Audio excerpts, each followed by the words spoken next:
انسوا بقى بابا غنوج وتعالوا نحضر سلطة البتنجان بالحمص وعليها طشة الثوم والكزبرة بمعلقتين بس من الزيت، صحية وحاجة في منتهى الجمال.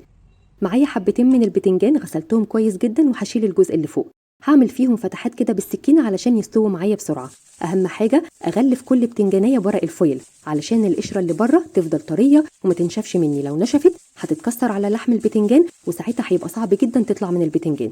البتنجان هيدخل الفرن على أعلى درجة حرارة لمدة نص ساعة والقشرة هتطلع بمنتهى السهولة. معايا كوباية كبيرة من الحمص المسلوق سلق كامل وههرسهم الاتنين مع بعض كويس جدا جدا. 3 معالق كبار من الطحينة وهخففها بمعلقة كبيرة من المية ومعلقة كبيرة من عصير الليمون، معلقة صغيرة من الملح ومعلقة صغيرة من الكمون، وهقلب الطحينة كويس جدا وبعد كده أضيفها على البتنجان كده القوام مظبوط قوي.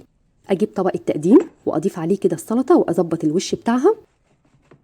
ودلوقتي نحضر مع بعض الطشة، معلقتين كبار من الزيت ومعلقة كبيرة من الثوم المفروم ناعم، وبعد كده هتبل بمعلقة صغيرة من الفلفل الأسود ومعلقة كبيرة من الكزبرة الجافة وأقلب كده لحد ما الثوم ريحته تبتدي تطلع معاكي. هضيف كمان شوية من الكزبرة الخضراء وأقلب تقليبة بسيطة جدا، معلقة صغيرة من الخل ومعلقة كبيرة من المية علشان تعمل لي صوص والطشة ما تبقاش ناشفة معايا. أجيب كده السلطة وأضيف عليها الطشة من فوق، مش قادرة أقول لكم الريحة عاملة إزاي. ضفت كمان على السلطة شوية من الخبز المحمص والحمص وشوية كمان من الفلفل، وبس كده بألف هنا.